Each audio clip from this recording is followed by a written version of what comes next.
नमस्कार मित्रांनो, आपण पाहत आहात अलर्ट महाराष्ट्र न्यूज। आज आपण सांगणार आहोत एक अशी घटना जी ऐकून अंगावर काटा येईल।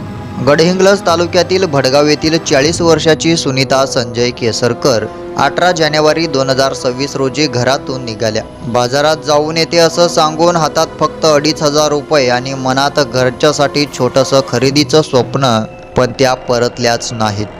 दिवस गेले, शोध सुरू राहिला आणि तब्बल 25 दिवसांनी महागाव माशेवाडी दरम्यान घंटीचा झरा या निर्जन ओढ्यात झुडपामध्ये त्यांचा मृतदेह आढळून आला।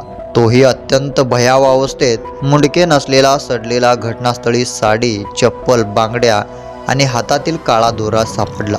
पण एक गोष्ट गायब होती, त्यांचा मोबाईल फोन। तो कुठे गेला, कोणाशी शेवटचं बोलणं झालं होतं, या प्रकरणाचा तपास करण्यासाठी कोल्हापूर स्थानिक गुन्हे अन्वेषण विभाग पथक गडहिंग्लजमध्ये दाखल झाले आहे।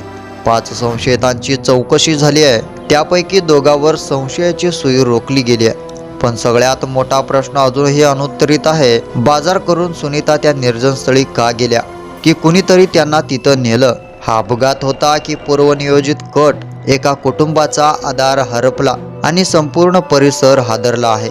या प्रकरणाचा उलगडा लवकर व्हावा हीच सर्वांची अपेक्षा। अशाच महत्त्वाच्या अपडेटसाठी अलर्ट महाराष्ट्र न्यूजला सबस्क्राईब करा। धन्यवाद आणि आपल्या कमेंट नक्की करा।